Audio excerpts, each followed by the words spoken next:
மக்கள் நிருபர் நாயர்களுக்கு வணக்கம். பழனி ஆண்டவனை கூட பகைச்சுக்கலாம், ஆனா பழனிசாமி பெயர் கொண்ட எடப்பாடி பழனிசாமியை பகைச்சுக்கிட்டா என்ன நடக்கும் என்பதற்கு உதாரணமா தான் இப்ப தமிழ்நாட்டுல விஜய் கட்சிக்கு பல்வேறு கெட்ட காலம் வந்து உட்கார்ந்துருக்கு. முதல் கெட்ட காலம் பழனி பழனி மலைக்கு சொந்தமான 100 கோடி ரூபாய்க்கு மேல் மதிப்புள்ள இடத்தை பாலகிருஷ்ணன் என்கின்ற பத்திரப்பதிவாளர் 2 நபர்களுக்கு எழுதி கொடுக்க மறுக்கிறார்.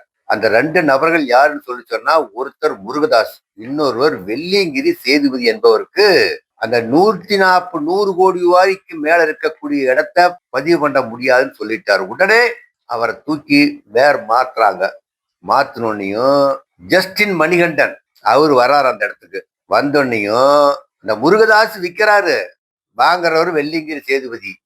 2 பேர்த்துக்குமே உடனே 2 கோடி ரூபாய் மதிப்பு போட்டு கரைது பண்ணி வச்சுறாரு.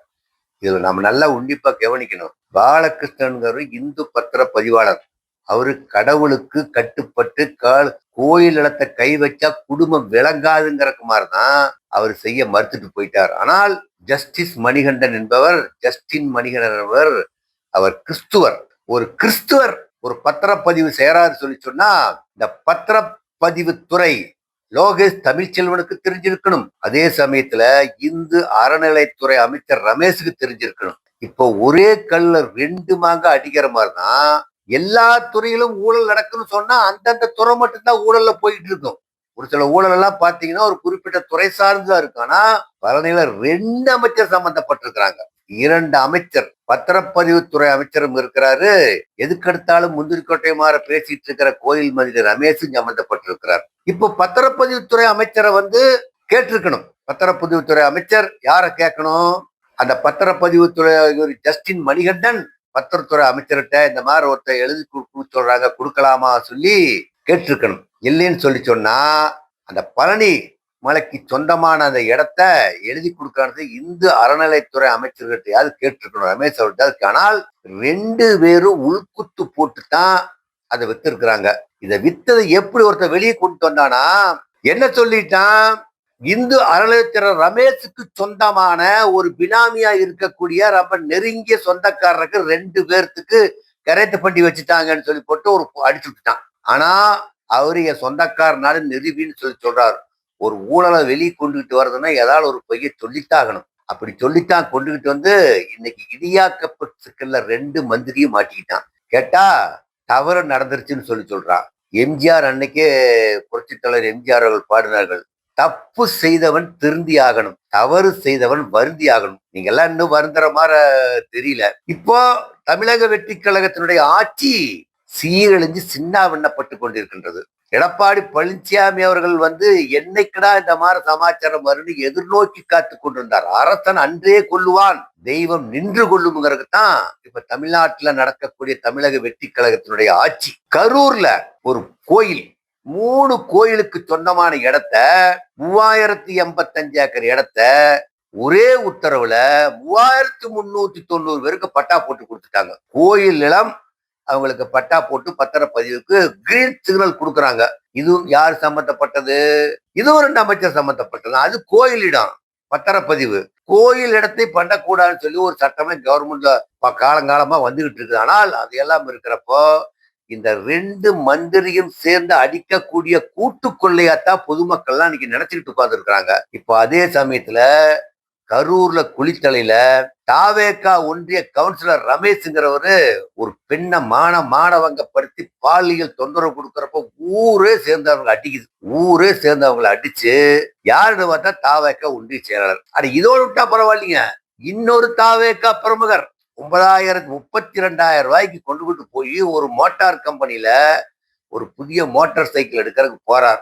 அதுல 9,500 ரூபாய் 19,500 ரூபாய் கள்ள நோட்டை வச்சு கொடுக்குறாரு. கள்ள நோட்டை வச்சு கொடுத்தோன்னு எண்ணி பாக்குறாங்க. பார்த்தா கள்ள நோட்டு. இந்த நோட்டை உடனே காவல்துறைக்கு தகவல் கொடுத்து மார்கண்டகல்லி போலீஸ் அவரை கைது பண்றாரு. தமிழக வெற்றி கழகம் இப்போ தறி கட்டு ஓடிக்கிட்டு இருக்குது. தறி கட்டு தான் ஓடிக்கிட்டு இருக்குது. கிட்டத்தட்ட இந்த ஒரு 4-5 நாட்கள்ல பாத்தீங்கன்னா ஏகப்பட்ட பிரச்சனை. கள்ளக்குறிச்சியில 45 வீட்டை இடிக்கிறாங்க. ஏற்கனவே விஜய் என்ன சொல்றாரு, ஒருத்தர் வீடு கட்டி வரி கட்டி கரண்ட் சர்வீஸ் எல்லாம் வாங்கியிருந்தா அந்த இடத்த அவங்கவுங்களுக்கே நாங்க பட்டா போட்டு கிரை வண்டி கொடுத்துருவோன்னு தேர்தல் வாக்கு முன்னால அப்படியே பயங்கரமா முழங்கினார். இப்போ அந்த கள்ளக்குறிச்சியில அந்த கிராமத்துல இருக்கக்கூடிய ஏற்கனவே கவர்மெண்ட் தான் ஊடு கட்டி அவங்களுக்கு கொடுக்குது. அவங்களே சொந்த இடத்த போய் அவனும் இடத்த குடிச்சு ஒரு பொறும்போக்கு இடத்த குடிச்சு கெடுக்கல. கவர்மெண்ட் கட்டி கொடுக்குற வீட்டை எந்த விதமான முன்னறிவிப்புமின்றி 45 குடும்பத்தை நடு தெருவுல கொண்டாந்து நிறுத்தி இருக்குது. இப்போ பெண்கள் எல்லாம் வேதனைப்பட்டுக்கிட்டு இருக்கிறாங்க. இதே மாதிரிதான் இன்னொரு கொள்ளையை பாருங்க. கோயம்புத்தூர் மாவட்டத்துல கோயம்புத்தூர் மாநகராட்சியில காயத்ரிங்கிற ஒரு காங்கிரஸ் கவுன்சிலர். இந்த கவுன்சிலருக்கு என்னன்னு சொல்லி சொன்னா, ஏற்கனவே திராவிட முன்னேற்ற கழகம் காங்கிரசும் ஒன்னா இருக்கிறப்ப எந்த விதமான பிரச்சனையும் கிடையாது, அப்படியே அனுசரிச்சு போய்கிட்டு இருந்தாங்க. ஆனால் தமிழக வெற்றி கழகத்துக்கு காங்கிரஸ் கூட்டு சேர்ந்தனையும் காங்கிரஸ் நாங்களும் மந்திரி சபையில இடம் பெற்றுட்டு நாங்க தான் எங்களுக்கு தமிழ்நாட்டை கட்டி காக்குறோங்கிற மாதிரி செம்மொழி திட்டத்துக்கு எத்தனை கோடி ரூபாயோ அரசாங்க செலவு பண்ணதுல 40 கோடி ரூபாய் ஊழல் நடந்துட்டு சொல்லி அந்த மாநகராட்சி ஆய்வு பண்ணக்கூடிய ஆடிட்டர் எழுதி வச்சிருக்கிறாராம். அத ஒரு பத்திரிகையில செய்தியா போடுறாங்க. அதை அந்த அம்மா கையில் எடுத்துக்கிட்டு மாநகராட்சி மன்ற கூட்டத்துல ஒரே கொந்தளிப்பு, கூச்சல் குழப்பம்தான். கூச்சல் குழக்கிறப்ப எல்லா ஏற்கனவே கூட்டா இருந்து கொள்ளையடிக்கிறப்ப வாய மூடிட்டு தான் இருந்தீங்க. இப்ப மட்டும் எனக்கு திருத்தா புதுசா நீங்க புத்தருக்கு நீங்க தெளிஞ்சு வந்த மாதிரி பேசிட்டு இருக்கீங்கன்னு சொல்லி அவங்க அந்த அம்மாவை பிடிச்சி அமைதியா உட்கார வைக்கிறாங்க. கூட்டத்துல உட்கார வைக்கிறதுக்கு என் இலையை பிடிச்சி இழுத்துட்டா, மசரை பிடிச்சி இழுத்துட்டான்னு அந்த அம்மா ஐயோ குய்யோன்னு பறிஞ்சு காங்கிரஸ்காரி மேல கையை வச்சுட்டா நீங்க என்ன நடக்குதுன்னு பாருங்க. ஒண்ணும் நடக்காது. ஏன்னா இதுக்கு முன்னையே நீங்க மன்றத்தில் இருக்கக்கூடிய எத்தனை இதுக்கு நீங்கள கையெழுத்து போட்டு 100 கவுன்சிலர் இருக்கிறாங்க. அங்க கோவை மாநகராட்சியில 100 கவுன்சிலர் இருக்கிறாங்க. அந்த 100 கவுன்சிலர் காங்கிரஸும் உள்ளடக்குனா, திமுக உள்ளடக்குனா நிறைய பில்லுக்கு என்ன எழுதியிருக்கிறானே தெரியாம கையெழுத்து போட்டு கொடுத்துருப்பாங்க. கையெழுத்து போட்டு கொடுத்தது கட்டிங்கு வாங்கியிருக்கலாம், கையெழுத்து போட்டதுக்கு கட்டிங்கு வாங்கியிருக்கலாம். ஆனால் இதை வேண்டுமென்றே ஒரு பிரச்சனை பண்றங்கிறதுக்கு மாநகராட்சியினுடைய மேயர் திராவிட முன்னேற்ற கழகத்தை சேர்ந்தவங்க. அவங்களுக்கு குந்தகம் விளைவிக்கின்ற நிலையில தான் இந்த காயத்ரி எந்த சட்டம் போட்டு இப்ப அவங்களுக்கு தனக்குத்தானே ஆப்பு வச்சு உட்கார்ந்துக்கிட்டாங்க. இப்போ எடப்பாடி பழனிசாமி அவர்கள் பொறுத்தது போதும் பொங்கி எழு என்கின்ற மாதிரி தான் இப்ப எடப்பாடி பழனிசாமி அவர்களுக்கு அவர் ஏற்கனவே சொன்னார், கட்சியில எனக்கு துரோகம் பண்ண எவனும் வாழ மாட்டாங்கன்னு சொல்லி சொன்னார். பொதுமக்கள் எல்லாம் கொந்தளிச்சான்.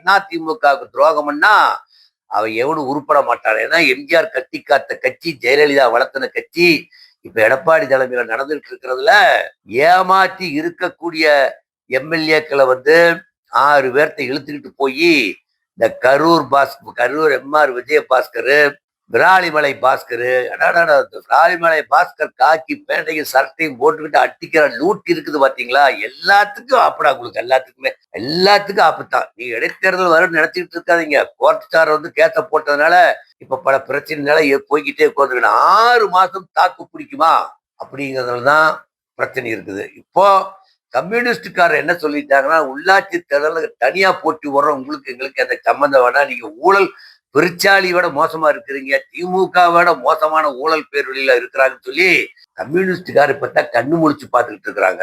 ஆனால் உள்ளாட்சி தேர்தல் நடக்கவே ஆனால் கம்யூனிஸ்ட் கூட்டணியில் இருக்காது. அந்த பிரச்சனைகள் என்ன பண்ணும், காங்கிரஸ் எனக்கு சீட்டு கொடுங்க, விடுதலை சிறுத்தைகள் நாங்கெல்லாம் மந்திரி சபையில் இடம்பெற்றிருக்கிறோம், முஸ்லீம் லீக்கு மந்திரி சபையில் இடம்பெற்று இருக்கோம்னு சொல்லி அவங்கள ஒரு பக்கம் போர்க்கொடி தூக்குவாங்க.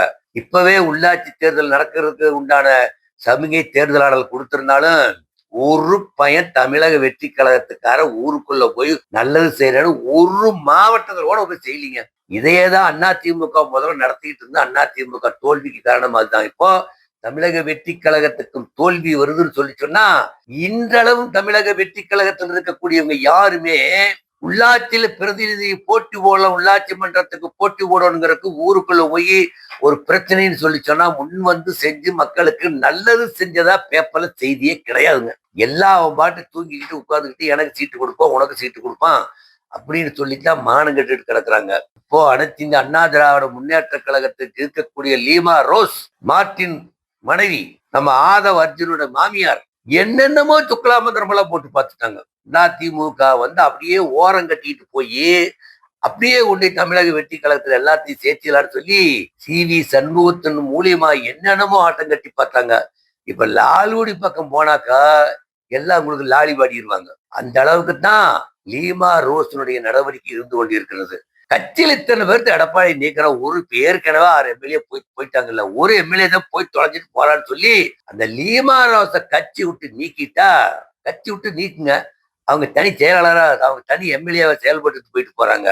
நீக்கிட்டா உங்களுக்கு கட்சி பலம் பெறும். நீங்க அவங்கள உள்ள வச்சுக்கிட்டு இருந்தீங்கன்னாக்கா கட்சி பலம் பெறுவதற்குண்டான வாய்ப்பை நிச்சயமா அவங்களால கிடைக்காது. என்ன நடந்தாலும் சரி மருமகனை கூப்பிட்டு சொல்லிடுவாங்க.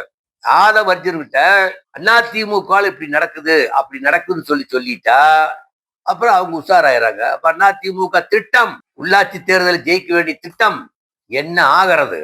அதுக்கு இந்த கட்டிச்சோத்து பெருக்காளியை கட்சி விட்டு முடிக்கணும். நீங்க லீமா ரோஸ் எடப்பாடி பழனிசாமி எல்லாம் பொதுமக்களும் அதிமுக தொண்டர்களா என்ன வேண்டி விரும்பி கேட்டுக்கிறாங்க சொன்னா, இப்ப ஊழல் அதிகமாகிட்டேதான் போகுது. தமிழக வெற்றி கழகத்தில் இருக்கக்கூடிய தினம் அன்றாடம் பிரச்சனை, 4 நாள் 48 பிரச்சனை வருதுங்க. அது சின்ன பிரச்சனை இல்ல, பெரிய பெரிய பிரச்சனை வருது.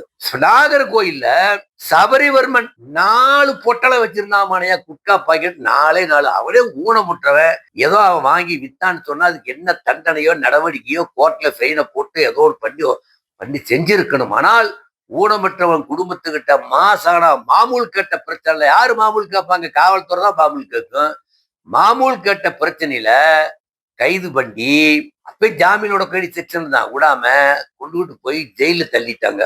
ஜெயிலு தானே ஏற்காங்க எல்லாம் ஒரு ப்ரீ பிளான் தான். இல்லாத இத்தனை பேர் ஜெயில போய் தங்குறான், எல்லாத்தையும் அடிச்சு கொள்ளலையே. குறிப்பிட்ட மாதிரி சபரிவர்மனை மட்டும் உள்ள ஏற்கனவே ஊனமானவனை அவனை போட்டு அடிச்சு நல்லா இருக்கிற தடகாத்தி வந்தா திமிரி பார்ப்பான். அவனுக்கு ஊனமுற்றவன் அவங்கள போய் நீங்க அடிச்சே கொன்னு இப்ப தமிழ்நாட்டுல தலகண்ட பிரச்சனையா ஓடிட்டு இருக்குது. இப்ப அனைத்து வியாபாரிகள் சங்கம் போராட்டத்துல குதிச்சு இருக்குது. குடும்பத்துக்கு ஏதோ ஒன்று செய்யணும். உடனே தமிழக அரசாங்கம் என்ன செஞ்சிச்சுன்னா, அந்த சபரிவர்மனுடைய குடும்பத்துக்கு ஒரு அரசாங்க வேலை, பையனுக்கு படிக்கிறதுக்கு கல்வி கட்டணம் இலவசம். இப்ப அவங்க குடும்பத்துக்கு நிதி. இப்போ ஏதாவது ஒரு பிரச்சனை நடக்கும் என்று சொன்னால் நிதி கொடுத்து சரி பண்ணுனா அந்த குடும்பத்துக்கு போதுமா? எந்த அளவுக்கு அட்டூழியம் நடந்துகிட்டு இருக்குது பாருங்க, எந்த அளவுக்கு அட்டூழியம் நடந்துகிட்டு இருக்குது பாருங்க.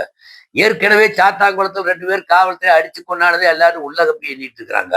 அதெல்லாம் காவல்துறைக்கு தெரிஞ்சிருக்கணும் இல்லையா? உள்ள போய் அடிச்சா எப்படி இந்த பிரச்சனை வெளியே வரும், வெளியே வந்துனாக்க நாளைக்கெல்லாம் நம்ம மாட்டிக்குவோம் காவல்துறைக்கு நன்றாகவே தெரியும். தெரிஞ்சிருந்தாலும் போட்டு அடிச்சு சாவடிடான்னு சொல்லி அவனை சாவடி அடிச்சு கொண்டு போட்டாங்க. இதெல்லாம் யாருக்கு சாதகமான சூழ்நிலையாக போய் கொண்டிருக்கு சொன்னால் எடப்பாடி பழனிசாமி அவர்களுக்கு தான் சாதகமான சூழ்நிலையா போயிட்டு இருக்குது. திராவிட முன்னேற்ற கழகத்துக்கு சூழ்நிலை அப்படி இல்லை. ஏற்கனவே அவங்க திட்டினது பூரா யாரை திட்டினாங்க? டிவிகே வெர்சஸ் டிஎம்கே திட்டினாங்க. அதிமுகவை எதுவுமே வாய திறந்து ஒரு கெட்ட வார்த்தையை சொல்லவே கிடையாது. இதெல்லாம் credit goes to Edappadi Palaniswami. இதை அப்படியே தக்க வைத்துக் கொண்டு தமிழகம் முழுவதும் இந்த 10 நாளா நடந்த பிரச்சனைய பொதுக்கூட்டம் போட்டு பொதுமக்களுக்கு விளக்கி சொல்லணும். இப்ப இன்ஸ்டாகிராம்ல ரீல்ஸ் போடுறாங்க, பேஸ்புக்ல போடுறாங்க. இதை அது உபயோகப்படுத்துகின்றவர்களுக்கு மட்டும்தான் தெரியும். ஆனால் பொதுமக்களுக்கு இந்த பிரச்சனையை பொதுக்கூட்டம் போட்டு சொல்றதுக்கு எடப்பாடி பழனிசாமி அவர்கள் அங்கங்க தமிழ்நாட்டில் இருக்கக்கூடிய எல்லா இடத்துலயும் பொதுக்கூட்டம் போட்டு இந்த 10 நாள் நடந்த அட்ராசிட்டிஸை சொன்னா போதுங்க. தமிழக வெற்றி கழகம் 6 மாசம் தாக்கு பிடிக்காது. நன்றி, வணக்கம்.